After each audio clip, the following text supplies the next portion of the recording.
Are you a man looking for an intensive program to help you overcome sexually addictive behaviors? Gateway to Freedom is your answer. Gateway to Freedom is a 3-day workshop for men seeking to overcome any destructive sexual habits. Whether married, single, or divorced, Gateway to Freedom will help men regain hope for a new life of purity and real contentment. The workshop is conducted by experts in the field of sexual addiction recovery with decades of combined experience. Read testimonials of workshop alumni at gatewaymen.com. Get all the info and register online at gatewaymen.com or call 1-800-49-PURITY. Hi, my name is Jonathan, and I'm the founder of the Gateway to Freedom Workshop. I want to personally invite you to be part of our next workshop, coming up December 2nd through the 4th in Texas.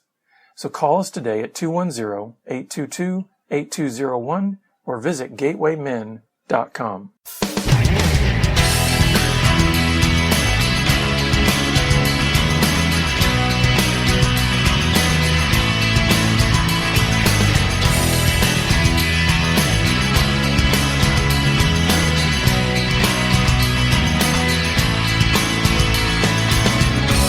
Welcome to Pure Sex Radio, training men, educating women. Are you ready to get real and start living each day in purity? This dynamic program is designed to educate, encourage, and equip listeners with the tools necessary for living a life of sexual purity. Pure Sex Radio brings you the best in mobile talk radio. Listen to real-life struggles, learn how to overcome lust, pornography, and sex addiction, and get serious about purity. Your hosts for Pure Sex Radio are Jonathan Doherty and Stephen Cervantes. Jonathan is the director of Be Broken Ministries and founder of the Gateway to Freedom Workshop for Men. Stephen is the founder of the Hope Counseling Center. Visit us online at puresexradio.com. And now, please welcome Jonathan and Stephen on Pure Sex Radio. Good day, radio listeners. Welcome to this edition of the Pure Sex Radio broadcast. My name is Jonathan Doherty. I'm here with Stephen Cervantes. How are you doing today, Stephen? I'm well. Thank you, Jonathan. Good. Well, before we get started, I just want to let you know, as we periodically do, that we are a listener-supported podcast, and we're so grateful to all of our listeners that have come alongside to partner with us, whether through a one-time donation or even just monthly partnerships. It's the only way that we can distribute this podcast to listeners all around the world.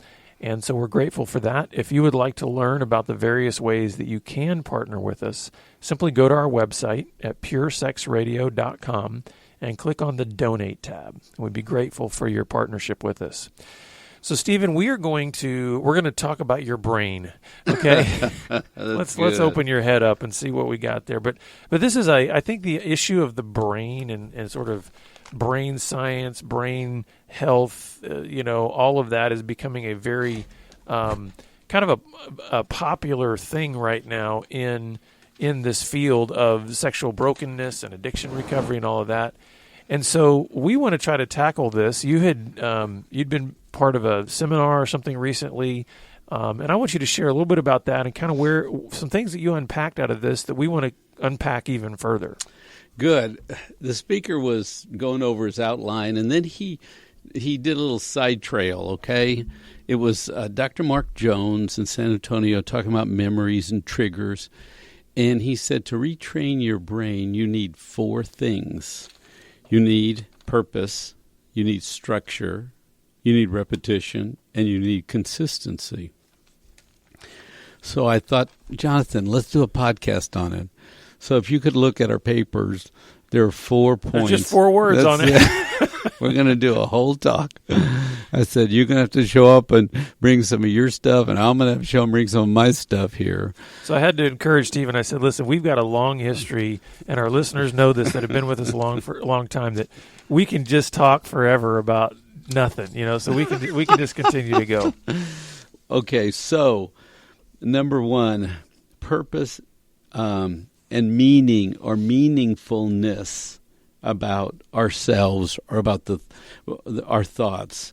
So I'm sort of framing this, if you don't like your thought process, if you don't like where you are, what would it take for you to get to another place? And you have to quiet the noise inside your head, some of the shame, and then you have to go to the Father if you have a lot of guilt. But what's the dialogue that is helpful to repeat? And that's really where Jonathan and I are going, is what's the dialogue that he repeats or that I repeat? Because, and I wish you were sitting at the table with us so you could tell us what you're doing, because this is a compilation of coming together, of putting all the thoughts on the table and trying to get the best thoughts so we can do the best retraining of our minds. And just so you know, listeners, if you do want to send us your thoughts, please do that.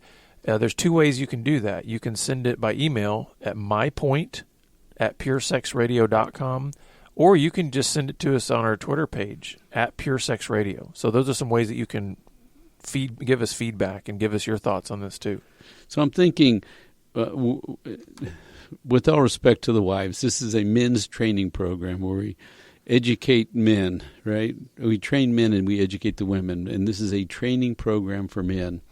But this has broad application, but we're going to sort of flavor it towards males, if you will, so that my thought is, what does a young man think? And what does a midlife man think? And what does a senior man think? Because what we're challenging each other with is, what is good purpose? What is meaningful in our lives that we want to repeat and celebrate and grow? So as I say that, what are you thinking about over there, Jonathan? Well, being in more of that middle-aged man category, I would say that currently, I look at some of the things you've got written down here in terms of I want to learn, I want to grow. The first thing that pops into my head is being a husband and father, and saying, and especially the season I'm in right now in terms of fatherhood, I want to learn and I want to grow in terms of how to connect with teenagers and how to help them make that transition from childhood to adulthood well, and overcome my own insecurities and fears about how do I I didn't navigate that transition very well. How can I help my kids navigate that well? So those are things those are the thoughts that I have now. And of course, along those lines is, we're in a season in our home where so much of our time and energy is focused on the kids that I don't want to lose the strength and intimacy in my marriage with my wife. And what then does that transition look like in just a few years when we're empty nesters, and what are the challenges that we're going to face? And so I want to also be focused on continuing to learn how to connect with my wife well and be close to her. So I don't know if that's what you were asking, but that's what's going on in my head in terms of the things I'm thinking about right now in my life that I want to be growing and learning and thinking about. And so, one, we have to be aware of where we are in life and what are the important things to be doing right now at this because point those in life. things are very meaningful to me. Yes. My marriage and my children are very meaningful to me. That's good. So what is the greater purpose and what is the greatest meaning that we can have in life right now, today? How can we practice them? How can we get our mind sort of off lesser things and onto greater things? And so first we're going to figure out what the topic is, and then maybe apply some structure to it, remind ourselves that it has to be repeated, and we have to consistently do it. Because we could borrow from the spiritual walk, right? Mm-hmm. And we could say, what's the bigger purpose? Serve God. Well, okay, what's the structure? The Bible, a prayer time, a devotional time, community, worship. Those are all structures, right? And how often do we have to do it? We have to repeat it over and over again. I always say, God thought we were, God knew we needed to come see him every 7 days. Yeah. The first day of the week, you better come back because I know who you are and I know what's going to happen during the week. You're going to make little messes drift off. And so that's sort of the structure of what God, in that coming back to God, doing it repetitively and consistently. Now, for the sake of, you talked about this being kind of a training session here that we're wanting to do. So for the sake of our listeners, are we wanting them to focus? Because there's several different aspects of what you can focus on, like when you're talking about that meaningfulness and everything. Because there's part of me that says maybe, since we're talking about this idea of retraining your brain, that's a very biological sort of physical thing, would it be more helpful that these be very concrete things that we're asking them to think about when they think about what is meaningful, what is the purpose in the season of life I'm in? Because it seems to me like it wouldn't be as helpful, at least in this aspect of retraining your brain, to think in very philosophical or sort of broad No, you're right. categories. Very concrete. So like in my case, I'm saying very concretely marriage enrichment and growth and learning how to help my kids navigate through the teenage years. And so that's where my thoughts are. I want to really focus on that. Those are meaningful. I want my children to grow up to be healthy, whole adults. And I'm in a season right now where that training is heavy and it's daily and it's really, coming at me fast. Yes, and so you have to be very mindful and purposeful and present because, it's going to come at you in little bits and pieces, right? And it's going to be a daily walk and a daily dialogue. And there's a season that they're interested in talking to you, Dad, then the season passes and they want to be with their friends and they're gone, And so you're in that window. And so that is the focus, and I think that's the structure too, right? It has to be within dialogues with your kids, walking with them, growing with them, being present for them, right? You can't be gone and do this work. Right? Well, and help me understand if maybe this is, because when I think of structure, I often think of like what's the container, or what's the, I was talking earlier with you off air about the first thing I think of when I think of structure is a house. Well, a house it contains everything within it. There are the walls are these boundaries, so it's saying the home is in the house, and so when I think of structure as it relates to maybe what I've been saying.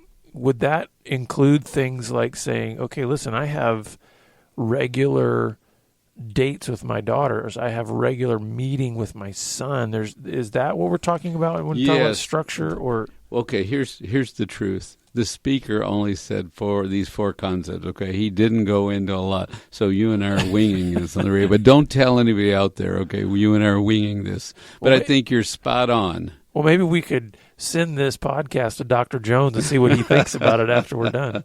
So structure is right. I have to set up meeting times with my kids. I have to, at bedtime, have a structured routine where I go to each one of them. Structure is also to say you're a blessing. You're made in the image of God, to speak to those kids, right? What's their identity? Because I was looking at this piece of paper and it said, fathers help us with identity, and mothers help us with security. Isn't that interesting? And the father reflects the Father God, and the mother reflects the Holy Spirit. And Jesus is the relational middle piece. Yeah. But identity comes from our Father. I like that a lot because, man, that's good. I'm just sitting here kind of processing that, and I'm thinking that is really, really good. So you're going to then make sure part of your structure is to say to them, to speak identity into their lives in those children. And I think, and maybe part of the reason why structure is so important is because we've all seen it before, right? Where you have an idea, you have something that you want to work on. Let's take, for instance, I think a lot of times when we're talking about these kind of things, the example of diet and exercise always seems to kind of come up. It's an easy analogy to kind of think of. And it's like, okay, so let's say you are essentially saying, okay, what I want to do is I want to lose 10 pounds. And within that, I want to actually begin to eat healthier. But if that's just our purpose and we don't put that into any kind of structure, is what you're saying that's virtually impossible that's ever going to happen if there is not a structure to that purpose or that idea. Yeah, we can talk We can say all day, I want to lose 10 pounds. Yeah, that's right, but I'm not going to the gym. Yeah. I'm not going for a walk. I'm not buying any tennis shoes. That's all structure, right? Yeah. And so that's good. That's a good way to put it. There has to be some container, some format, because then we repeat it, and we repeat it with consistency. And so over the course of a child's growing up years, you know what? Whether you do it intentionally or unintentionally, right? We heard a story earlier where a mother was critical of the kid. Critical, right? It was repetitive, and it was consistent, right? And it was in the realm of criticism. That's the structure. Yeah. And what was the mother trying to do? Make that kid a better kid. What did the kid do? He rebelled. Yeah. Said, I can't be what you think. You're driving me nuts with perfection. I can't be it. So I guess I'll be the rebel. And I would, there's another word that I might use for structure that helps me. And part of this is just kind of my business background a little bit too, but it sounds like this is very much in a systems model in terms of saying, your structure is the system, because it's like, okay, I've got this purpose. I've got this thing that I know I need to focus on, but the outcome really is dependent upon that structure and that system. Because here's the thing. If I have, like for instance, what you were saying, that purpose that mother had might have been, I want my son to grow up to be strong and confident and get it done. But the structure and the system through which she was passing that purpose actually had a completely different outcome, because criticism was a poor structure for making that occur. Yes. So it seems to me like so much of this in terms of retraining our brain and refocusing and changing direction is really hinges on this structure. Is that right? We're calling it structure / system, right? Yeah. Because you have to have, if you repeat something, let's see, what am I trying to say here? I mean, just repetition isn't enough. I think you have to, have the right statement, right? And then you have to go before the Father in prayer. Let's just say prayer, right? What does he want? He wants to hear, praise and worship, right? So we have to go into a structure of praise and worship, and then we have to repeat and be consistent with that, right? But I can say I'm going to worship God, but I'm going to watch TV. Yeah. I mean, that's bad structure, and the system is wrong to get to where I thought I was going. I think this is starting to make sense to me, because I'll put it to you this way, and I think in the structure and in the system, that's a lot of times where the tools come forward. And if you're not using the right tools, then you're probably not going to get the outcome you want. When my father-in-law and we were building our house, we had these compressor-powered, nail guns. I'd guarantee you that was a much better system than us swinging a hammer and having to drive nails into the framing of our house. Mm-hmm. So there's maybe structures that are more effective and efficient, even if you're still going in the same direction, even if it's a healthy direction. There might be some structures that are more efficient and healthy than other structures. Maybe that's true. Yes, absolutely. Because think about it in our ministry here. If we're trying to get people towards living a life of sexual integrity every single day, maybe we come across a structure that fits better into our context today than it might have 10 years ago because of all the technology changes. Mm-hmm. If we're unwilling to change, then our structure actually begins to limit the outcome that we want. So would you say that this is somewhat of a malleable process? It's something that if you're too rigid with it, then you might not be in a growth mode? Okay. Well, and that last little bit threw me a little bit about, because you were saying the structure, if you get the right structure and system, you get success, right? But you can also have a bad one. Mm-hmm. Right? Because I want to make you a better person, so I'm going to abuse you. I'm going to get a rope and beat you, but I'm going to make you a better person. Well, it was a bad structure, bad system, right? But if I want to lose weight, then I'm going to join a group. That's a good structure, and I'm going to get a book and read on eating better, and I'm going to get around a group of people, and I'm going to count calories, and I'm going to set some systems in place that will help me get where I want to go. And I got to do it repetitively. And I've got to do it consistently, and I got to have the vision and the meaning and the purpose are all the same, but what's the structure that's going to get you where you need to go? Because you have all the vision. I can lay on the couch eating potato chips and weighing, 400 pounds, saying, man, I want to be fit. But I don't get off the couch, right? And I don't go for a walk. I don't put the chips down. I eat carrots. I eat carrots. Now, here's the challenge that I see then is that we're talking about this in terms of your brain, right? Yes, restructuring your brain. And here's what I've found in my own life is I can even talk through all of this right now with you. Yeah. And I can maybe think about some things that I've got, like even mentioning, okay, let's take my marriage, for instance.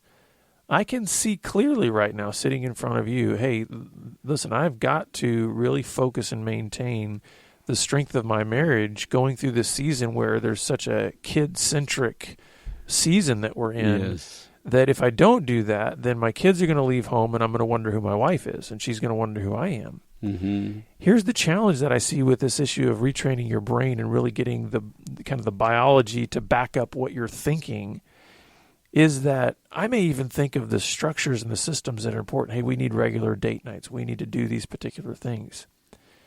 What is the motivating factor that gets you from the purpose and the meaningfulness idea to actually step into that structure repetitively and consistently? Because I look at all this and I say, this is great. Mm-hmm.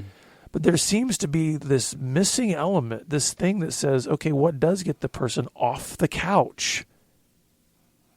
Well, what's that this factor? is a question, or are you going to tell us? No, or I'm you just asking. have a question? I'm saying this is the question I think we need to address because I'm sure it's the question that our listeners are thinking. They're thinking, this all sounds great, but yeah, but I how think do we're I talking about actually get desire off the now, couch? right? We're talking Yeah, about how a do bit I- of desire and passion, right? Yeah. Because I wrote 3 categories: wife, this is you, wife, kids, and yourself. Because early on you said my fears, my insecurities, my doubts, right? So you have to have a healthy model structure for working on yourself, right? You have to have a good model for interacting with teens, and you have to have a good structure for building your marriage, continue to grow with your wife, right? And when you say what's the fuel, I think it's our passions and our desires, which we're not talking about, right? I have to want to have a great relationship, right? And recognize that we are made for relationship. We're better in relationship, right? That's sort of the driver. Why would you want to keep improving your relationship? It's good for your health. It's good for her. Having a great place to go. Who doesn't want to go home? Somebody to look forward to. They look forward to you. They say you're wonderful. You say they're wonderful. Magic of marriage and intimacy, right? Just go down the list. Go down to kids, when you're right, and build them up, and they feed you back love, and you feed them love, and then you send them out the door, and then it's you, and how healthy are you, and what are you doing with your fears, your insecurities, and do you have a vehicle, and are you repetitively working so fears are managed?